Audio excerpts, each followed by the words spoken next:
From training camp. Guys are fired up and ready to go to work. To the preseason. Through the playoffs. And into the offseason. To be able to get the best players, it's a critical time for us. It's always Colts season. This is Colts Corner with Kevin Bowen. Winner, above 500 for the first time here in 2024. The 4-3 Colts with a big, important AFC win. I know it certainly wasn't the prettiest looking thing by any means, but at the end of the day, you beat a team that, I don't know, might be there later in the season, depending on Tua and all of that. That's key. And the Colts did that in Week 7, and now the schedule and the evaluation will certainly increase here moving forward. Eddie Garrison, how are you? This is Colts Corner, by the way. I'm Kevin Bowen. Eddie Garrison on the ones and twos. How are you doing? I'm well. Chicken dinner. You forgot to put that in there. You said chicken winner, dinner. but no chicken dinner, I guess. So. Well, I don't know. Maybe if the performance would have been more emphatic, maybe some chicken dinner. But nonetheless, a win. And we're going to play, coming up here in a little bit, an interview we did this morning with Grant Stuard. On the morning show, not me and you. Correct, on our morning show. One of my favorites we've had. And, Grant Stuard is an incredible story. It's an incredible, incredible story. I know we'll hit on him here individually here in just a second, but I don't know, just a tease to that interview because I think people will really enjoy it. He's a unique cat. He's a unique cat in his playing style. Again, the story is movie-like. It's pretty incredible. He's made it to this point in his career, and he deserved everything that went into yesterday's effort from him. So thank you to the Colts for getting us Grant Stuard. Thank you to Grant for being as vulnerable as he was. No surprise, and having conversations with him before, but still, to do in that setting, really, really appreciate it after the game of his life. So that will be up on today's podcast. We'll get into what I liked, what I didn't like, some Twitter questions, and then I guess kind of big picture to start off here, Eddie. You just set up a massive one in Week 8 with Houston. Oh, yes. I know earlier in the year you kind of had games that went the other way. Jacksonville, I think, and Houston beat Buffalo maybe right at the horn, and yesterday was kind of the flip of it with how those two games ended. It is a big one. And, yesterday, in a 4-month grind, you're going to have performances where you out-ugly an opponent, or you just kind of survive, and your average is better than below average. Can you win without your best stuff? And the Colts in the last 2 weeks have done that, and I know a lot of people will discredit that, discount that. That's fine if you're evaluated in a big picture setting. Those are all fair questions. But the Colts have lost these games. They lost one in Week 2 to Malik Willis. They lost them last year to Jake Browning and Taylor Heineke and P.J. Walker. So if you want a chance to play meaningful football in December and beyond, sometimes these sorts of games happen. And do you do the little things? I thought the Colts did the little things yesterday. And when you start 0-2, it can't spiral. When you start 0-2, Eddie, you quickly be presented with are you going to be a mock draft in October team? Yeah. And the Colts have proven they're not going to be a mock draft in October team. They've won 4 or 5. Now they're sitting here at 4-3. I would say they're kind of comfortably in the wild card right now. Of course, that can change in a hurry, but that's where they're at. And, yesterday I thought the Boo Birds were understandable in the third quarter, and Shagun Alubi, I thought, single-handedly changed the game from there, which is just kind of a wild statement. So I understand there's no reason to have a parade for this, but after 0-2, January cannot be a thought unless you handle some business. And certainly the Will Levises, the Tyler Huntleys, the Tim. Is Tad Boyle the coach at Colorado? Yes. I didn't know if it was Tad or Tim until he came in the game yesterday. Tim Boyle, those aren't going to be there every week. The often penalty-riddled teams are not going to be there every week. But they have been the last 2 weeks. It's your job not to be as dumb as them. And the Colts did a nice job of that. So plenty to get to, unless you got anything big picture. Let's hop into it. Yeah, just real quick, want to highlight the upcoming schedule because all of a sudden it looks a lot more daunting than it did pretty much even more than last week. At Houston, at Minnesota. Buffalo looks better now that they have Amari Cooper. It allows Josh Allen to do Josh Allen things with that right arm. At New York, who continues to be a laughingstock with the Jets. Then you have the Detroit Tigers and New England. Detroit Lions. Detroit Lions. My mind's still on baseball, as you can tell. And then New England, right before the bye week, Kevin, I don't know if you watched any of that game Sunday morning or not. They actually look competent with Drake May as their quarterback. Yeah. I'll believe that when I see it. But yes, I think late in the year you're going to have some of these games like outdoors at Foxborough and Denver and MetLife, and it's just going to be like those could kind of be gut check games. And, there's an element of we'll wait and see when you get there. But you've put yourself in a position, and now, and we'll get more to this Wednesday, you must up your level of play. Mm-hmm. And does the return of Jonathan Taylor and or DeForest Buckner, does that happen this week? We'll see. Seems to be some internal optimism that could be possible. But unquestionably, you're going to have to be better. But again, in a 4-month grind, these sorts of opponents present themselves. Mm-hmm. And I said it to you last week, Eddie. There's a level of you get a gift, you don't roll your eyes at your mom. You open the gift, you accept it, mm-hmm. and you move on. And you've got to do your part. Again, the Colts didn't have a bunch of penalties yesterday like their opposition did. And the little stuff that we'll get into here, the Colts really won a lot of that. The Colts kicked better than their opponent. That hasn't been a given all season long. Yeah. The Shane Steichen timeout play is one of the top 5 plays of the game. Miami got to midfield pretty quickly on that final drive. Oh, yeah. You think a timeout would have helped them out there? It looked like Boyle wanted no part of the middle of the field. A timeout, all of a sudden, does the middle of the field come into play a little bit more? So, it's not sexy stuff, but it's a win. It's over 500. It's 4 of 5. And now the evaluation really begins. Let's dive into it, Kevin, with what you did like. We will start with those 2 backup linebackers who were fantastic all game, but let's start with Grant Stuard, who will join us in a moment. 18 total tackles, 1 tackle for loss, and Shagun Alubi, only 3 total tackles in the box score, but he had a big forced fumble recovery and nice little return on said fumble recovery as well. Forgot to mention my sneaky play of the game. Taven Bryan, 3rd and 1 stuff. 6:03 to go. That forced the 54-yard field goal attempt. I don't know how it didn't go in off the upright. I thought when it kissed the upright, it was going to fall over and go in there by Jason Sanders. They get that 3rd and 1. They either, 2 things can happen. They can eat up more clock, and Eddie, Miami was still running it great. And Boyle actually had a couple nice completions on that drive. Who knows how that game went. They might score a touchdown. Yeah. There, and all of a sudden it's 17-13, and, do you have faith in Richardson leading them? A 2-minute drive at that point? I would guess not. Okay, let's go to Alubi first. To play the game. Boo Birds are out. The Colts couldn't stop the run really all day long. That play by Mostert, that was a 7-yard gain almost to midfield. Mm-hmm. So, at that point, it's 10-3. Again, they're running at will. Your offense has done nothing of note outside of that 3-play field goal drive to end the first half, which was also a big sequence there. Alubi, the effort for the strip, the recovery, and one of the wilder 20-yard returns you'll ever see. It wasn't even 20 yards. I don't know. I felt like he ran 18 yards. Zigging, zagging his way through the field. Mm-hmm. All of it. Huge. You needed it.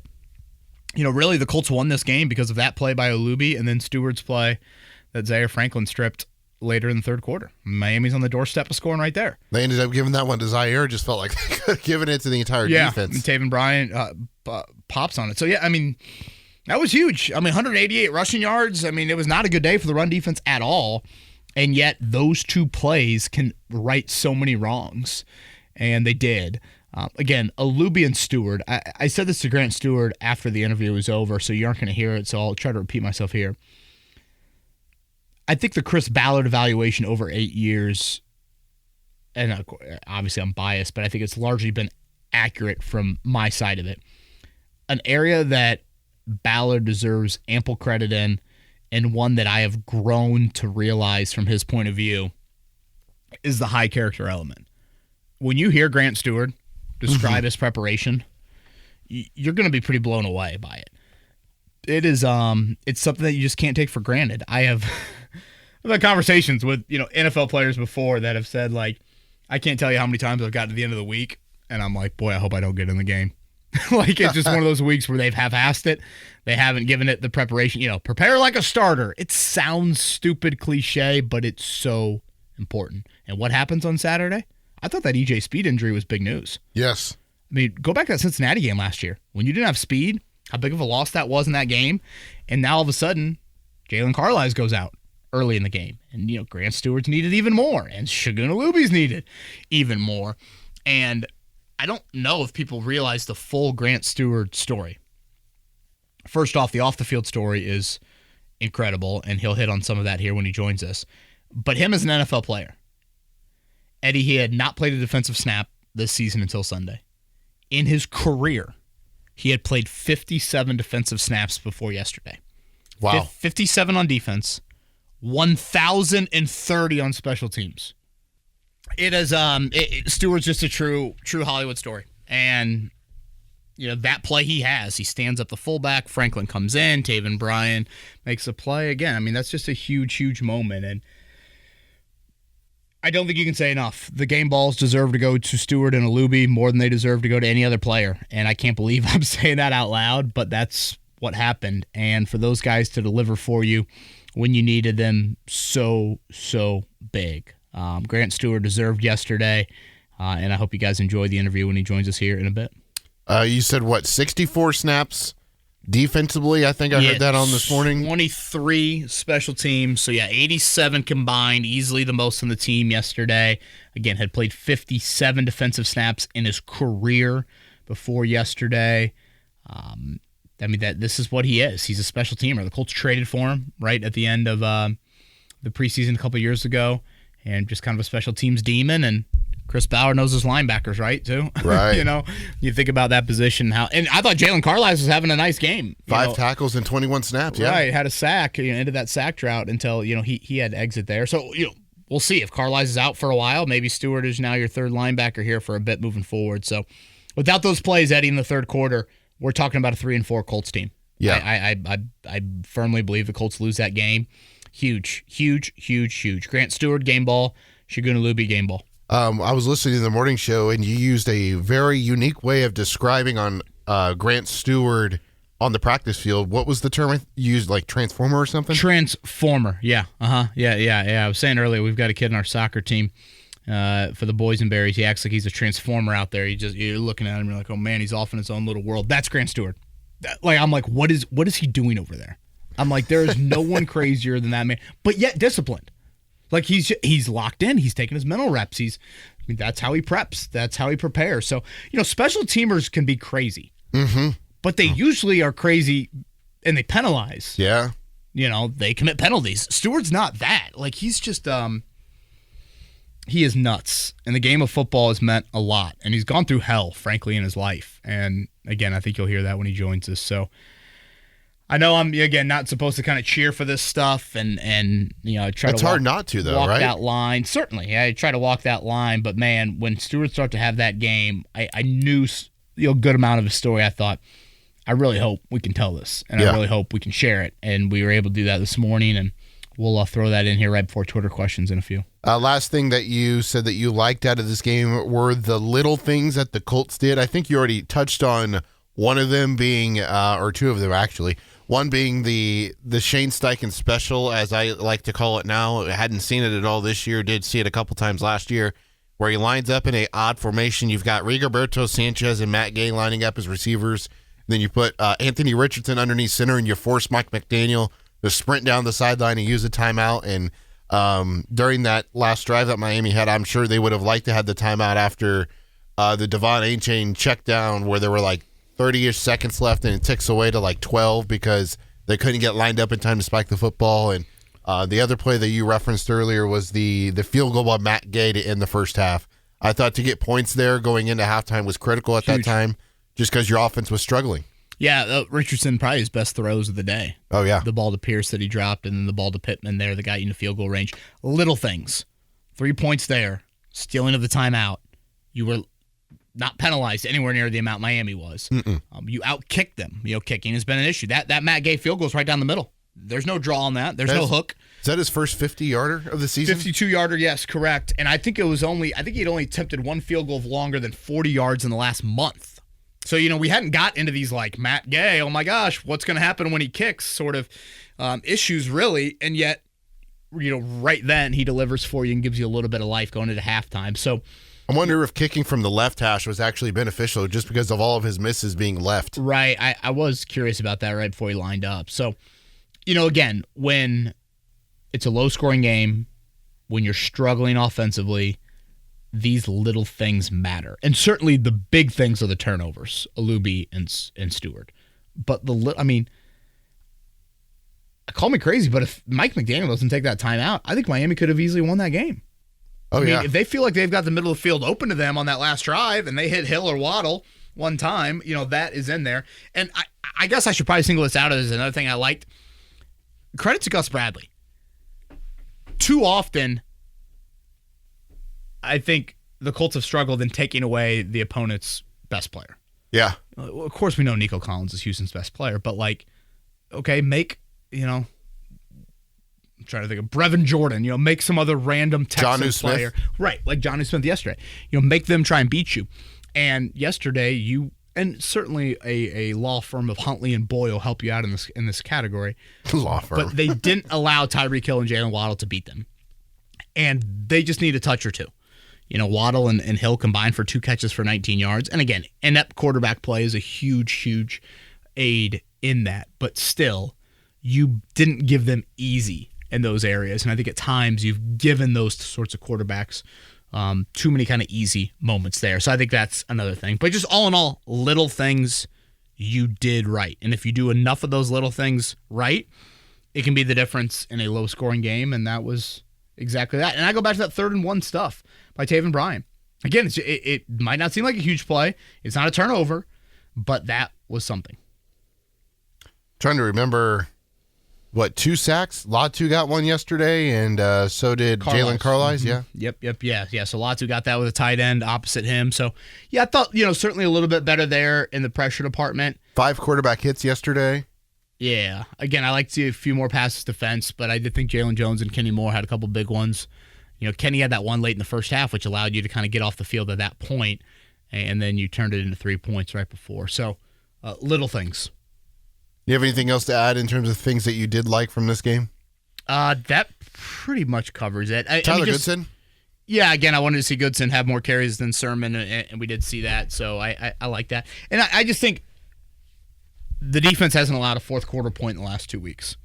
And again, opposing quarterback play helps you out there. But they've allowed points before those quarters. Mm-hmm. And so to get to the fourth quarter, when you've made a comeback and then to finish the job, it is important. Do I think all of a sudden it means C.J. Stroud isn't going to score in the fourth quarter or Jared Goff isn't going to score in the fourth quarter? No, I don't think that. But if we're living in the moments of individual weeks, individual games, celebrate wins, then it deserves mention, and it's love right here. Let's dive into what you did not like from this game, and we'll start with the quarterback because we haven't talked about him yet. Anthony Richardson, the passer. Yeah, the quarterback gets praise when you win and gets ripped when you lose. I probably should also mention, like Shane Steichen was very quick to point out after the game, like guys weren't open. I felt like that watching that game yesterday. I would agree. And again, the nice thing about being in that Lucas Oil press box is you do kind of get an all-22 view of it. I would agree with that. I thought the pass protection had one of its poor days, which is weird to say because he wasn't sacked. But I thought Miami had a lot of free rushers at Richardson. And so, again, I think the passing offense has got to find easier, better. Checkdowns. 1st and 10 cannot become 2nd and 10. 1st and 10 needs to become 2nd and 6. Mm-hmm. And just because now you get Richardson's legs into 2nd and 3rd down, and you're not dropping them back into those situations, which is a big, big part of it. But all in all, Richardson, the passer. If you were like doing a dartboard, I don't know if it was his most inaccurate day, like just wild misses, but he certainly struggled. And I thought he struggled with throwing with anticipation. For example, there was a 3rd down to Pittman, I think in the first half, where Pittman comes out of his break and he has created separation, but Richardson waits. And so by the time he throws it, now that window is closed. And the DB makes a play on it and breaks it up. DB makes a play on it, exactly. It was bang, bang. Yeah. But it became bang, bang because it wasn't thrown with anticipation. There was another one of those, too. I can't remember who the other receiver was, but it was in the 3rd or 4th quarter, maybe. It might have been Granson. I don't know. Yes, but yeah. Like, again, those are some things where I wouldn't call it an inaccurate Anthony Richardson, but throwing with anticipation bleeds into accuracy. And so I think those are some areas you want to see from him. But the numbers, and I mean, outside of a Pierce drop, I can't remember many others. First pass of the game where he threw it to Mitchell. Yeah. But like outright drops, I mean, like 10 of 24. I mean, that is, I mean, if you want to look at the raw numbers, that completion percentage is what, 41, 42, something like that? It's the worst the franchise has seen since Jim Harbaugh.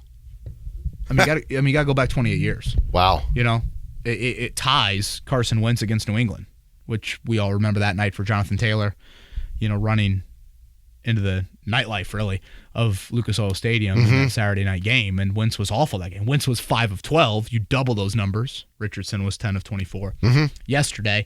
And then, of course, he has that turnover, which you're worried about too much other stuff with Richardson for him not to be fundamentally sound. Like, that was a fundamental turnover. You're worried about he threw 2 balls that could have been picked off. He had another kind of bang-bang fumble interception or fumble incompletion. Right at their own goal line. Right. You have too many of those plays to drop snaps. And then I thought he compounded it. Like, he doesn't get it to Goodson. And then, like, I thought he was trying to scoop it up. It's just like, just fall on it. You know, just fall on the grenade and live to see another down there. So I just thought a really poor day. And we're starting to reach the point in the calendar, Eddie, where the microscope is now more in front of us. Where, like, his ability has to be looked at in a little bit more of a critical eye. I don't know if I've made it as black and white as I'm going to sound right now, but I think in general I've said this.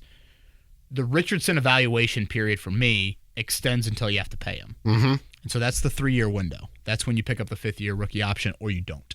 So right now, we're about to be at the midway point of that 3-year evaluation. Yeah. So, yes, are there questions about his availability? Certainly. Are there questions about his ability? Certainly. And now the ability question it needs to become more in focus because we're starting to get there. Again, theoretically, if healthy, you still have another year and a half to continue to look under the microscope. But right now, as I sit here on October 21st, he's regressed as a thrower. Yeah. The passing offense has taken a step back from last year with him. That's disappointing, and that is not good. Now, as a runner, I thought he brought something to the table yesterday that can't be overlooked. Yeah. Led the team in rushing. Go back to the Tyler Goodson touchdown. 14 attempts, 56 yards, and I mean it was a parting of the Red Sea there on the Goodson touchdown. And if you watch that, you see second and third level defenders just eyes glued to Richardson. Yep. Very similar to the Zach Moss touchdown from a few years ago or from last year. So, again, poor passing day. He brings a run element that helps you out. It can't be ignored. But still, all in all, I just thought the passing offense in general, it just struggled. So we'll see how much of that is due to, a couple of games missed or not. We'll see how all of that transpires moving forward here. But again, I thought it was 3-pronged as well. Guys not getting open, a little bit too much just messiness in his face.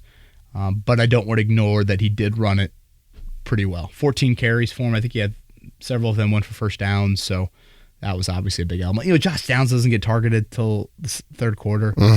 Those are things schematically and quarterback-wise that need to improve. And are we about to see Downs get all the attention from opposing defenses? Possibly. Our defense is now going to say, hey, Pittman's hurt, guys.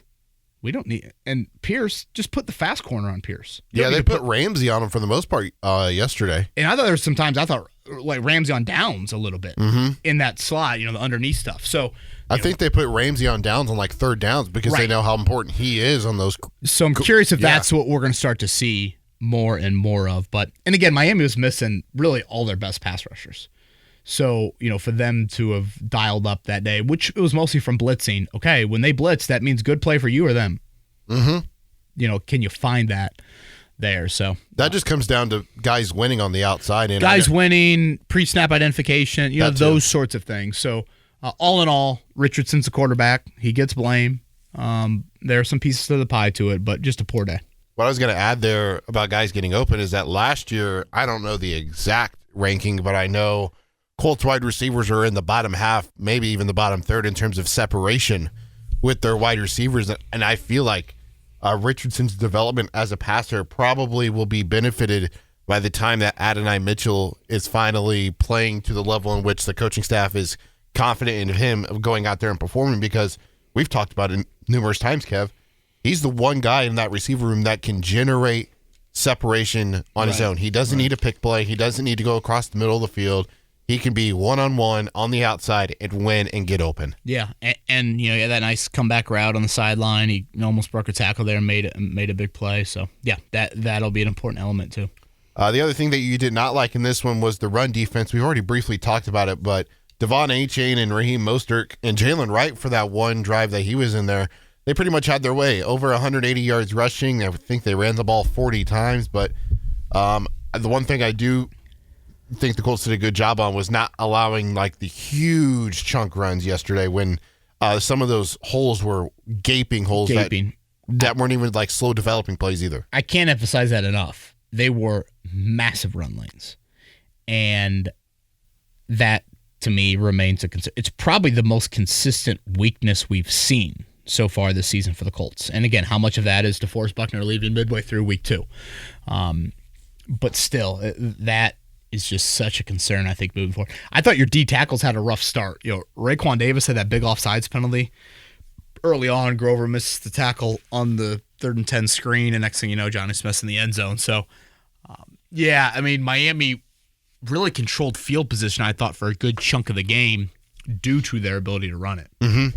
They flipped it when they needed to, and it was reminiscent of Green Bay for me in a lot of areas. That's how I felt this game was going to play out. Yeah, and I know I asked you about that last week. Jacobs, the individual effort, was a little more spread out with Miami, but that was certainly there. So run defense remains a concern, and of course Mixon went off yesterday, and you're going to see him next week. So, yeah, I thought defensively, again, you don't let Hill and Waddle beat you. How much of that is, due to them? You obviously had a tension there, but, still with the backup quarterback, you knew they were going to try and run it. Mike McDaniel's very highly thought of as a run game coordinator, as a run game designer, and they really carved you up. And I go back to Stuard and Alubi, Eddie. You don't make those. Those plays right so much of the wrong about the defense. Oh, yeah. Because let's just play it out. You don't make those strips. Both those drives are going to get more. They're going to be over 200 yards rushing. Yeah. At the end of the game. And, you imagine 3 times in the first 7 weeks, over 200 yards rushing? That is a glaring issue for this football team. So you were saved a bit. We can't ignore it. I was disappointed in Mike McDaniel yesterday. I was sitting there and it was the 4th quarter. I'm like, holy crap. Jalen Waddle, Tyreek Hill, 0 catches, and 0 yards. Minimal targets, too. It just seems like, and I didn't think a lot of dressing with Hill either. No. Hill can be such a dynamic in motion guy, things like that. You could still get some of that with him, and you didn't. So, yeah, I thought coming out of the bye week, and it's a nerdy football thing, but you can't fall for the Steichen bullshit. There's no way the Colts are snapping that ball. They are taking a delay of game there. I knew, I would say once, I'm trying to think what was the previous play. It was something involving Richardson. It was a Was it Richardson run? It was run on first, run on second. Yeah. Oh, Richardson was incomplete pass to downs. Yeah. Oh, yeah, but Richardson went down. He was rolling to the right, and he kind of threw it as he was going to the ground. He kind of threw it at the feet of Downs. So it took Richardson, I guess, a couple of seconds to get up. And as soon as I saw, it was very clear to me they were about to do something there. Yeah. And for McDaniels, and this kind of gets into the play caller as the head coach. Mm-hmm. McDaniels is thinking a little bit about the next drive, and he's not focused on that play. And next thing you know, he's got to sprint down the sidelines because he's in panic mode.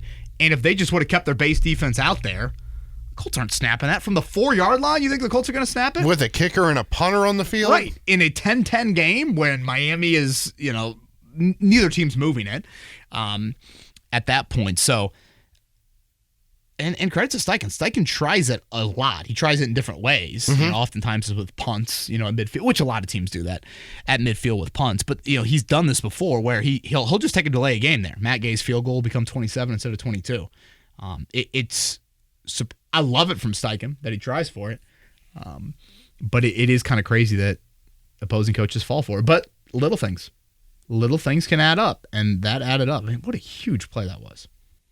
All right, Kev, sometimes after wins we don't get as many Twitter questions, but this time around we've got 6. So are you ready for them? Well, let's go to Grant Stuard, right? Oh, yeah, good call. I forgot. Grant Stuard, before we get to Twitter questions, Colts linebacker with us this morning on the Wake Up Call, KB and Andy. Grant Stuard is on the Payless Liquors hotline with us. Grant, good morning, sir. Congrats on the W, man. How you feeling? I'm feeling great. Good morning. I appreciate you having me. When I say how are you feeling, I'm talking body. 64 defensive snaps, 23 special team snaps. Like, are you feeling it a little bit more on this Monday? Oh, for sure. Really, last night I think when the adrenaline wore off, I probably woke up. I think I woke up at like 4 in the morning. My head was kind of, hurting. And I stayed up from about 4 till about 8, and then got about an hour in. So, yeah, man, it's definitely a little different. But got to spend some time with my son this morning, and got to see my grandfather and my brother off. They had a flight. They left at like 5:30 this morning. So. But yeah, my body definitely feels every bit of that game, certainly. Well, how awesome was it to, in front of some family members that maybe don't get to see you week in and week out, do what you did yesterday? That was pretty neat. Oh, it was it was so dope. Like, just being able to call my grandfather, knowing I was going to get some defensive play time. I called him like Saturday at like noon, and I'm like, hey, you trying to fly up here? You know what I'm saying? Like, watch some of the game. I might get in that joint. Where's he at? Where does he live? Houston, Texas. Okay. So him and my brother hopped on like a flight day of, and came and showed love at the game, and it was just so surreal. My grandfather is somebody that I lived with, that I trained with, that supported me. My brother and I worked all summer. On very specific things when it comes to movement, getting off of blocks and stuff like that, things that we both needed to improve in our game because he's a freshman at Houston Christian. Just being able to being there, seeing like the things that we worked on, like that's the first thing he told me after the game. He was like, to play with the quarterback, like he worked on that, and it was just so cool. My wife and my son there after the game. It's so surreal. Yeah. Grant Stuard with us here, Payless Liquors hotline on this Monday. Colts, of course, got the win yesterday, 16-10 over the Dolphins, and one man, a huge part of it, joins us here on this Monday. After the game, you mentioned in post-game press conference, media scrum, how, you know that you're not always going to play on defense, and so you want to stay ready just in case, and you talked about having the projector at home where you would put up a play and you would do like an actual rep, so you would mimic that rep and have that mental rep just in case you got in there. Can you kind of expand on that a little bit, if you don't mind, Grant, on kind of what goes into being ready even though you may not play and how you do that? Yeah, when I was in college, we had a wide receiver coach.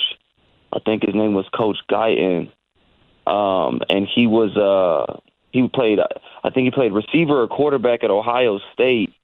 And he just explained this thing to us where he was the third string, but he just explained his preparation process to us and how he would watch film, how he would take himself through the reps watching film, how he would take himself through the reps behind the starting quarterback, behind the starting receiver. And then he got his opportunity to run that play in the game, and they ended up winning the game on his behalf. And so hearing that as a true freshman in college, it's kind of where it started for me. And I would kind of utilize that time between classes, or that 5, 6 a.m. before the lift or something like that. I would come in college and go in the team room, use the biggest screen that we possibly had, and I would play the plays with the starters, and I would literally just take the steps. I would make the calls. I would do everything because, some of those projector screens are humongous, so it's like I'm standing there in front of the projector. It's like I'm really in the game. And so I this offseason, I wanted to kind of recreate that for myself, to kind of just try to improve my game some more. And, that's even just at home or on the iPad or something like that, film has been so huge for me, just because, you don't always get those physical reps, and it can be tough. It definitely can be hard, especially when we're putting in new stuff. The longer you stay in this league, you realize, mental reps and practice reps are just worth more than anything. And so, being a backup, I'm used to taking those mental reps. Sometimes I'll go stand 50 yards behind the defense, so I'm not in their way, and just do exactly what EJ does, like all practice, and be able to see some of the plays that he makes, be able to see some of the mistakes the defense makes and be like, hey, guys, or hey, EJ, you can do this, and he's all right, bet. And, just being able to add value to the team in that way has kind of been my role so far this season. But just knowing that is only going to help me be ready for when my number is called, and that just so happened to be yesterday. Again, 18 tackles yesterday for Grant Stuard, the most for a Colts player since week 2 of the 2018 season. He had played 0 defensive snaps on the year. Yesterday needed to play 64 of them and was outstanding. Grant Stuard with us here on the Payless Liquors hotline. Grant, how do you describe yourself as a football player?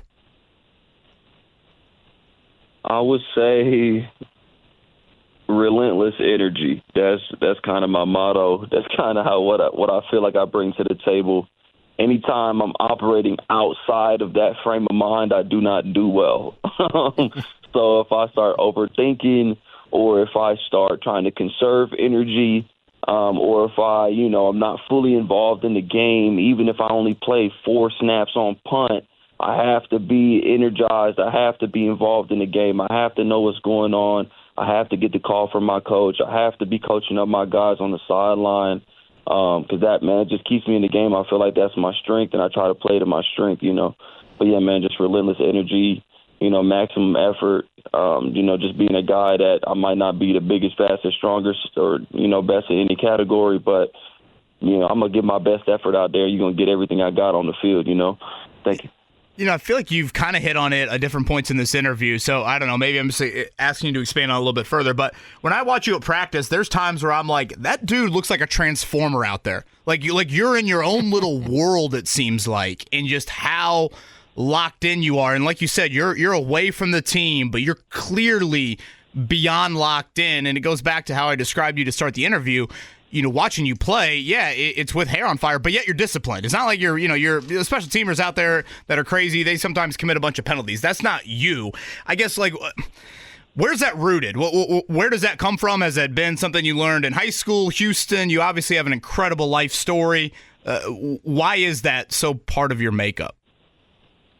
Yeah, man, I'll try to answer it quickly. I'm a rambler when it comes to my story, but, being a 5-year-old, 6-year-old kid playing football in Texas, Texas is such a high standard for youth football.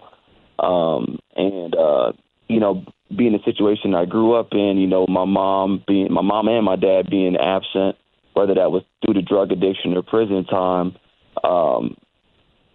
they somehow found a way to be present when I was playing the game of football. They somehow found a way to support me and love me and even coach me whenever I touched the field, because they could see that I had something there, and they didn't want me to waste my opportunity.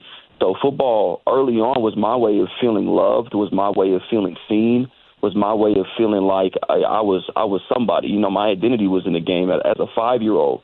So if I, ran for 200 yards in the Little League game, but we lost by a touchdown, I was throwing my helmet on the ground and I was scream crying, because I felt like I have to win this. This is all I have, I was always looking forward to that practice. I was looking forward to that game. I took it way more serious than the rest of the kids in Pop Warner for sure. That just kind of continued until I got to college. And I just, had a different motivation of, adopting my sister, trying to get my family out of the situation they were in. And my coach at the time, Coach Blake Gideon, came up to me and was just like, hey, man, if you really want to make a change, you will finish out your career here. You'll get on this field. You'll get your college degree. You might get a shot at the NFL. But if you just do what you're supposed to do on this field and continue to excel, you'll be able to really help them in a big way versus just sending them $300 every month from my stipend that I could afford, And so, yeah, I mean, that just kind of just catapulted, and it just became a habit from there. You still feel that pressure to keep your family together and do good for them? Even though you've been in the league now, well, this is what, year number 4? You still feel that pressure? It was probably week 10 of my rookie season in Tampa, and I realized that every goal I had from the game of football had been reached. I had adopted my sister. I had gotten, them out of that situation. My mom was off drugs, staying with us. She was sober. She was at a facility. She was headed towards a career path. I had bought a house. I was out of debt. That everything that was motivating me to play football at a high level, I had achieved that goal. And I kind of was looking like, man, like what now? Do I want to be the best? That's never been a thing. Sure. There's always been like a cut and dry. This is why I'm doing this. And I think that once me and my wife had my son Elihu, was that about 5 months ago, it kind of gave me kind of a new burst of that same mentality. Not even that like, oh, I just want to provide for him or something like that. Because, if I start playing right now, I'm going to provide for him. I'm going to find a job, But, just him being able to – I want him to be able to see me playing the game, remember me playing the game at a high level, and just know that his pops did everything he could do to maximize himself in this area of his life, so that when I tell him to go chase his dreams, whatever those dreams are, I have a leg to stand on because I went and chased mine and did everything I could do to attack my life, So, in Ecclesiastes 9:10 in the Old Testament, it says that everything your hand touches, do with your full might. Like everything that you take part in, do with everything that you have. And so that's always, when I read that, that always stood out a whole lot to me. And I just try to live by that and set that example. And now I got, somebody to directly set that example for, so. Certainly he's lucky to have story. you as a father, Grant. It's a hell of a story. I remember reading Zach Kiefer's piece on you from a couple months ago, and I know Greg Doyle wrote something on you, and thought it was so cool that 60,000 in there got to celebrate you yesterday because it's pretty incredible. 87 snaps in the game, the most of any Colts player by far from yesterday. Again, 18 tackles. Grant, was there a message post-game you got, a conversation you got, anything that really stood out? Because like I said, you certainly deserve the game ball first and foremost of any of those players yesterday. No, I appreciate you.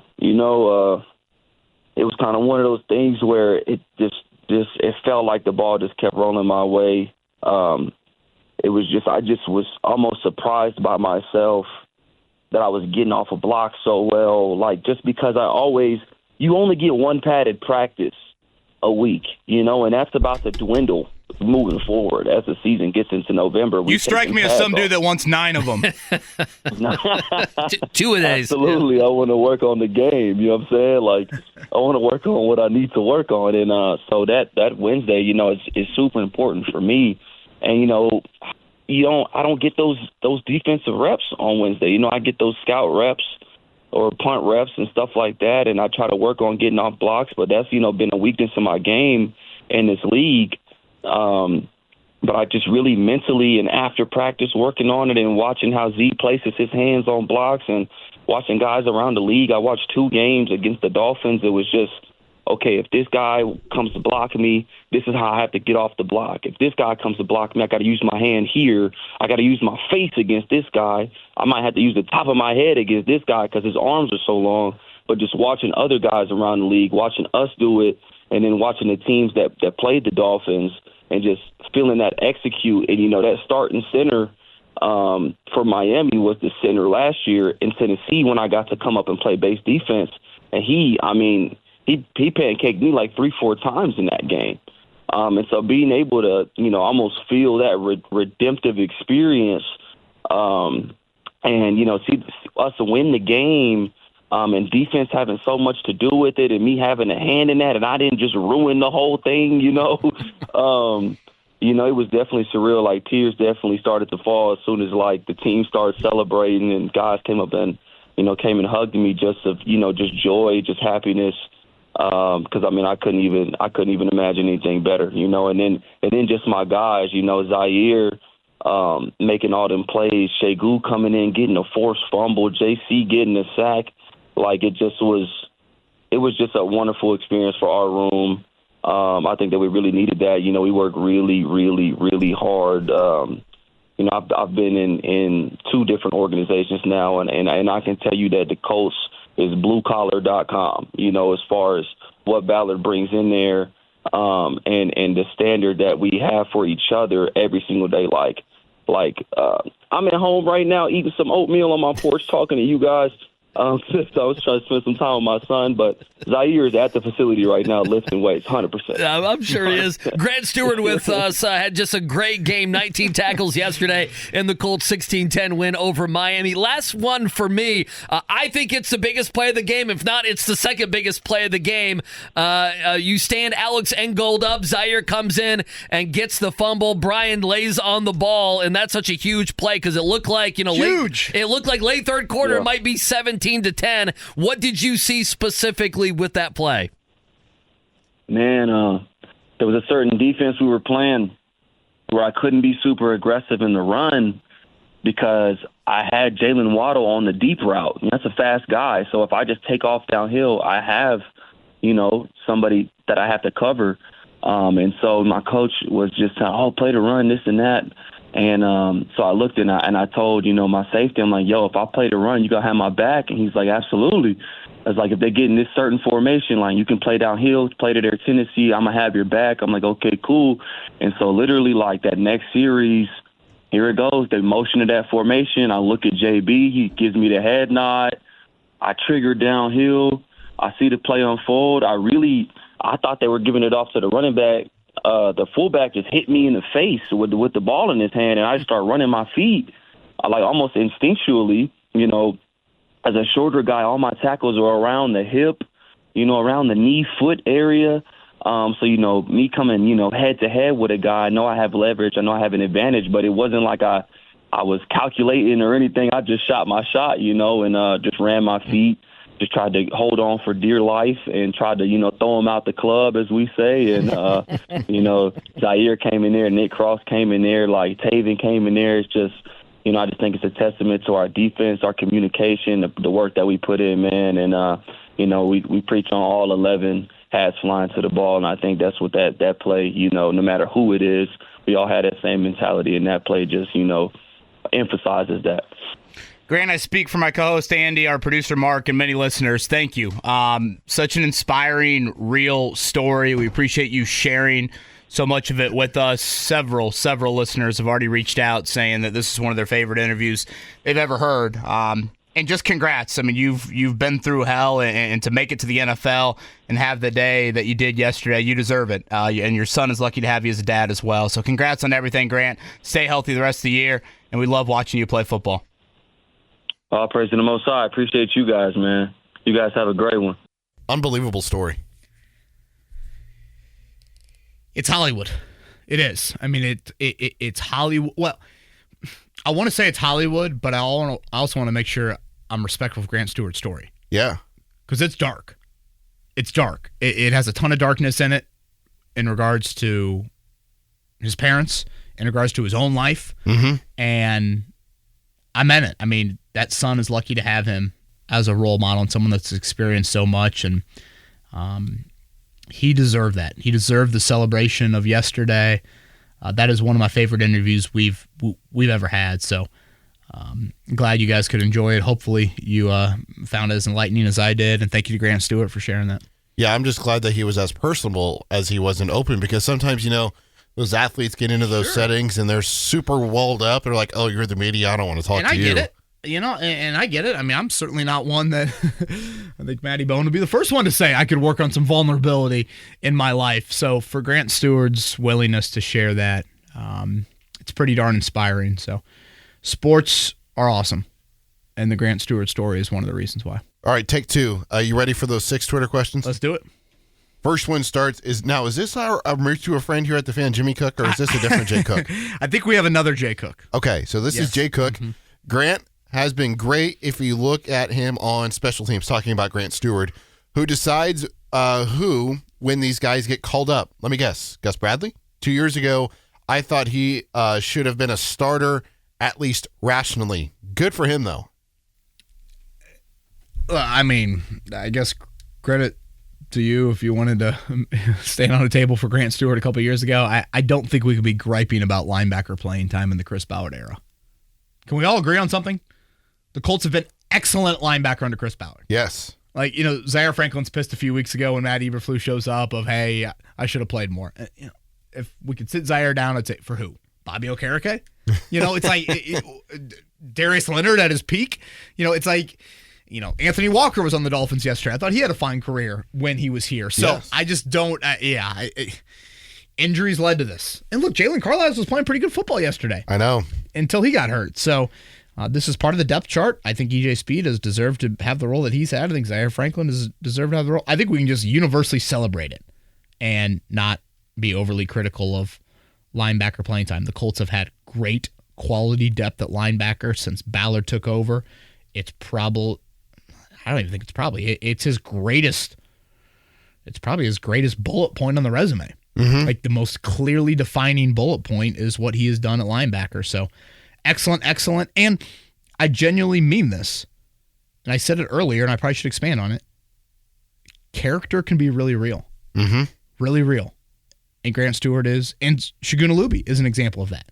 Of guys that late week get called upon. I mean, Speed and Franklin are not oft injured individuals. Yeah. So, your preparation level, especially in the middle of October, it might wane a little bit. And for them to be as locked in as they were and to be as active as they were is a huge credit to them as human beings. And the Colts care about that stuff. And I think it showed up yesterday. I don't know, sometimes it's all cliche of, the next man stepping up and having trust in the guy to do the right thing and whatnot. But like during that conversation with Grant Stuard, he talked about on the Alex Ingold third down run where it ends up getting stripped, talked about talking with Julian Blackman, and Blackman had the full confidence of him to play the run and Blackman to pick him up. I thought that was a little bit of a truth, like it was actually truthful to the fact that these guys do actually trust each other out there on the 100%. Field. And communication is massive. And yes, I mean, I thought that was really, really transparent and fun to hear, and kind of took us behind the curtain. Michael says most quarterbacks find their best weapon pretty frequently during the game. That isn't the case when Anthony Richardson plays. With Josh Downs only having 3 targets, something seems off about that, especially coming off the usage Downs gets when Flacco plays. Is this something AR needs to learn? Is it coaching, or is it a little bit of both? Yeah, it probably is a little bit of both. Now, again, Josh Downs did not play in the first 2 games of the season. Chicago, he had 3 catches in that game. That was his first game back. That was, Richardson played in that game. And then, of course, Pittsburgh, Richardson gets hurt. I mean, I thought last year Richardson had many targets to Josh Downs. So, I think we can be quick to solely blame Richardson for everything. And it's like, look, he deserves some criticism, undoubtedly, but this is one that I think can be a little bit more than just on him. And I'll go back to what I said earlier, Eddie. I think also you're going to see some defenses start to attack the Colts like Miami did, with more, especially critical down attention towards Downs. So I think that is something to keep an eye on as well. Like, I know a lot of people are, ripping Richardson for the one-on-one comment he makes post-game. It's like, he said that since the combine.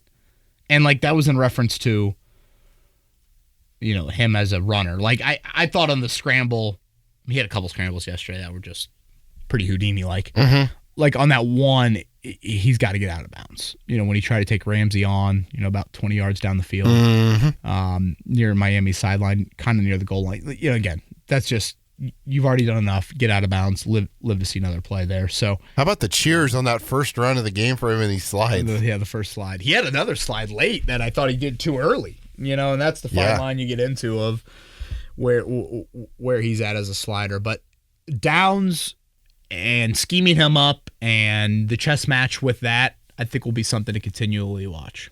All right, Kevin, 10 days from now is Halloween, so Z-Palm asks the hard-hitting and the pressing questions. Oh, boy. Do you have Halloween costumes picked out already for the kids? We have Max is going to be an elephant. Okay. Is this because of his infatuation with animals? Well, yeah. Is that his favorite animal right now? Yeah, I think it's up there. Yeah, I mean, sometimes it's giraffe, sometimes it's tigers, sometimes it's monkeys. He really loved, we went to a Butler basketball open practice a few weeks ago. He couldn't believe that the Bulldog was driving the car. Really? Have you been to a Butler game? Oh, yeah. They got blue that, Not to spoil it, I believe it's a remote control car. But he can't believe the Bulldogs. You mean they don't have paw paddles down there for him? Yeah, they haven't trained him? I shouldn't underestimate that canine's ability. I don't know about Rosie yet, though. Kind of like women, man. Sometimes, it's just getting that convicted answer. You don't have that out there. Wow, she's already at that age where she's she is independent. At times a bit of a teenager at the age of 4. So we will see what Rosie's going to be. Where was Z Palm going with this? Well, he has a recommendation, or she has a recommendation.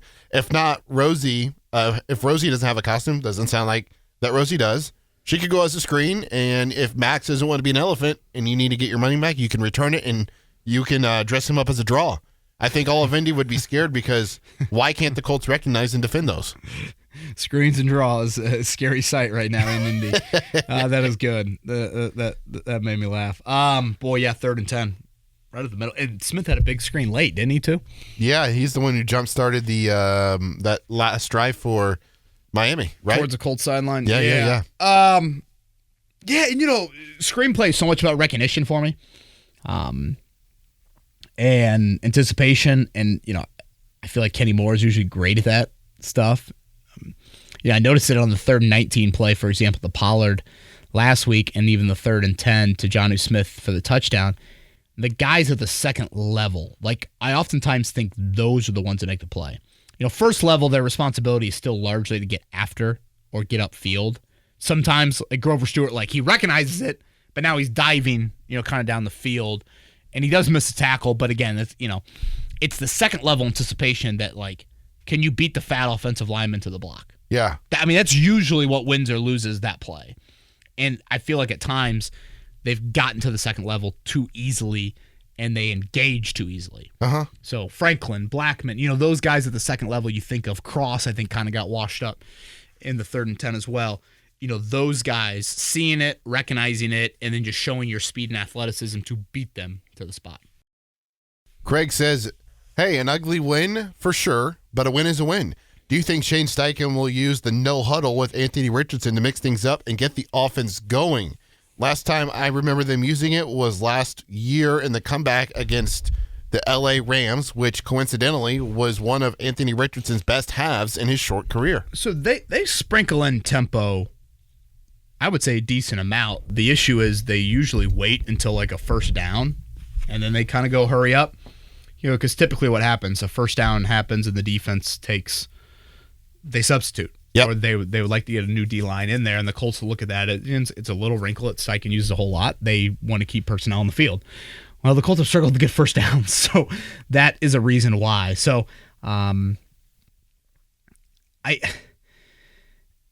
maybe you want to see a little bit more of that tempo, but again, I think so much of that is Richardson's got to be a little bit more elementary sound to get yourself into a position offensively to do that stuff. And I think I can sit here and credit Richardson for the run element he provided on Sunday, but also sit here and say, I don't care. I know he's good as a runner. Yeah. I know that's a dynamic element. I know that makes the Colts multidimensional. When he says he's one of one, that's what he means. He means I'm 6'5" and 240 and can run 4.4 and can throw it really far. That's what he means by one of one. Yeah. Where I need to see the growth is as a passer. Because we are now, 8? Was this his 8th game, 9th game in his career? Sure. He's gotten worse as a passer. If you are going to look at the microscope, more inaccurate and more turnover prone. Is that because of scheme? Do you feel like, I don't think we see as many RPOs as we did last year, and there doesn't seem to be as many gimmies just to get him in rhythm a little bit. Yeah, I mentioned early. to you earlier, kind of finding easy. That needs to happen. But again, how much of this is the defenses also looking at him and saying, boy, if we can suffocate easy and play our safeties back, that dude can't throw a dart and hit the board from 8 to 15 yards. Yeah. So we'll live with that. And they're not wrong. So that's what has to change. And that's where, watching Richardson in the preseason, for example, I loved how little Shane ran him because, I've tried to make the analogy. It's saying, dude, you need to eat the broccoli. We know you love the sweets, and the sweets are him as a runner. It's awesome, and it's what makes him, he gives you more of a, Flacco was a bad passer against Tennessee. Richardson was a bad passer against Miami. But the run element was different. And that is a huge bonus to what Richardson brings. So that's fine and well. That's dandy. It's great. But for that microscope to clear up and for 3 years of the evaluation process to say, oh, yeah, you're going to pick up that fifth-year option. Oh, yeah, there's something there. Growth as a passer. And when I say growth as a passer, my bar ain't too high, man. It is, don't throw the ball to the other team as much as you have. And it is, again, the completion percentage number is an easy number, I think, for all of us to get to a baseline to. It's hovering around 58%. Yeah. Because assuming he still has, and I know the Pierce play yesterday, for example, got brought back, there still is enough of a home run threat there. So, yeah. 2 questions left. Travis wonders, do you think the Colts receivers are struggling to take pressure off of Anthony Richardson? It seems like when he finally settles down in a game that his receivers cannot make easy catches when the ball is on target and kills his confidence. At the end of the second quarter going into the second half, I thought he looked good. Yeah, end of the first half, the Pierce had the drop, and then he throws that ball to Pittman over the middle. Yeah, it's funny. At halftime he was 4 of 13. Is that right? I think so. So 4 of 13, and he ends the game 6 of 11 in the second half. Is that right? Yeah. It is wild how 6 of 11 is treated like it's, this great half of football. And obviously, it's better. And if I'm remembering this correctly, I think he was better late too, 4 of his last 5, something like that. He had that 3rd and 8. I know it was a little high to Pierce, but still, he gave Pierce a chance that catch and run. Yeah, I think I didn't think there were a ton of drops. I mean, Pierce had the drop. What am I missing? Was there another play? Again, I didn't think the Colts got as open as they can. And Miami, for what it's worth, has probably had a better pass defense than I think I would have thought coming into the season here. I thought with them missing the edge rushers, they were missing their starting safety. Maybe you had some opportunities to make a few more plays there than you did. But I thought that could have been there a little bit more. So, sure, I think his wideouts could help him out to a degree. But I am curious how this receiver core moving forward is going to evolve. Because Pierce, again, I think it's schematically drawing him up on the underneath stuff because I think he struggles to win one-on-one underneath. Pittman's got the back, and we'll see how that responds. To your point earlier about Mitchell, I mean, Downs and Mitchell might be your best separators. So, how do opposing teams play them, and how does Richardson, throwing with anticipation, play into that as well? I thought the ball in the first half to Granson that got tipped by the linebacker. Oh, yeah.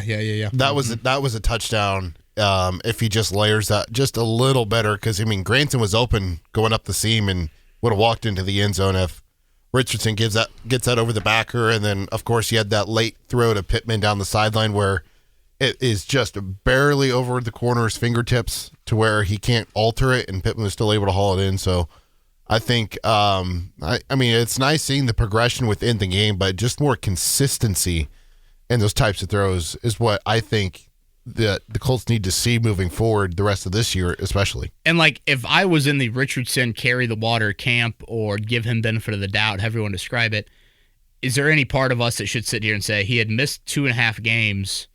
Do you give him benefit of the doubt for missing Mitchell so badly on the first 3rd down? The Ogletree pass, the first drive of the second possession, should have been picked. Oh, yeah. Andrew Luck had early game high balls. That was frequent with Luck. Do you sit here with Richardson at all and say, hey, guys, he had missed 2.5 games and he had some early game jitters, some early game rust. He probably has too much of that on film to give him benefit of the doubt of that, but this is all why he has got to play. Eddie, he's about to play back-to-back road games. Don't. I know, but that's what the schedule says right now. It's just knocking on wood for those listening. Yeah, when has he ever played back-to-back road games? Seriously, hasn't yet, right? Right. So, yeah.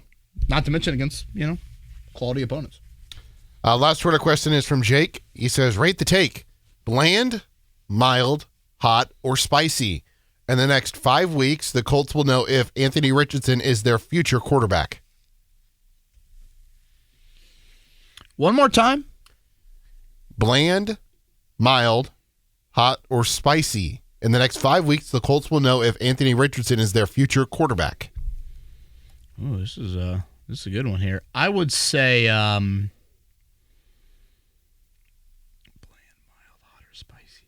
I'd say somewhere between mild and hot. Maybe a little hotter than mild. So you're looking at like a buffalo? Yeah. Yeah, hot-ish. Yeah. Mild-ish. Yeah, buffalo. Yeah, I like that. Again, the microscope is starting to be put in front of us more. Mm-hmm. Of like, okay, now we can look through it. And the ability was rough. For example, he's about to see Houston for the second time this year. Third time? Has he ever seen a team again? Third time in his career, right? Right, if you go back to Houston last year.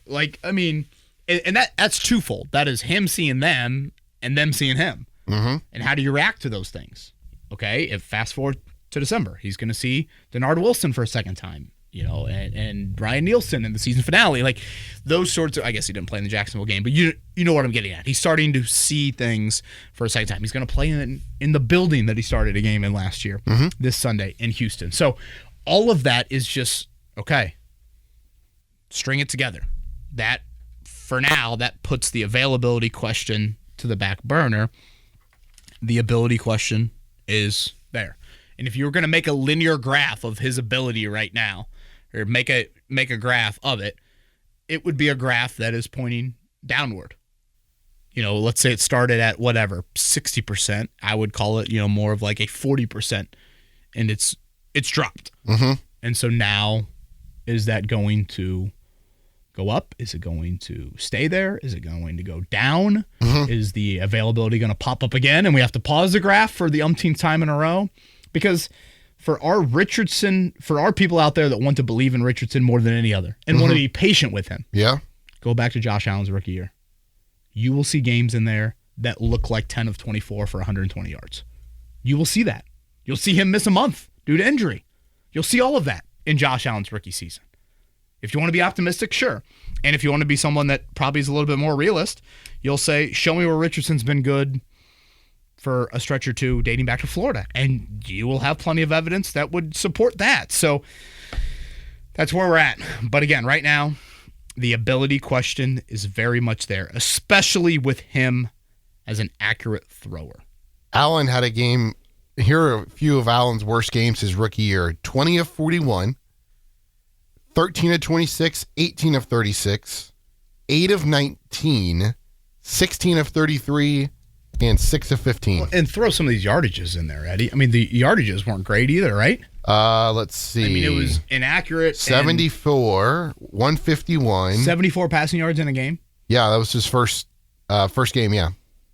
6, 15, 74 yards.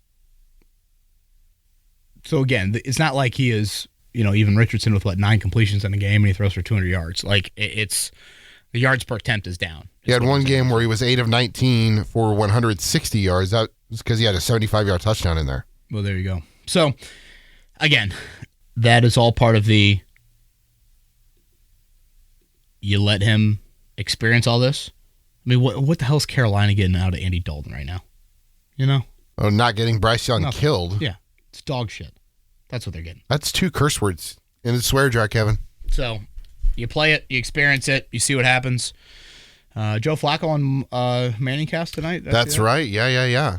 I wonder if they're doing, they'll have like a split screen action going on where they're watching both games.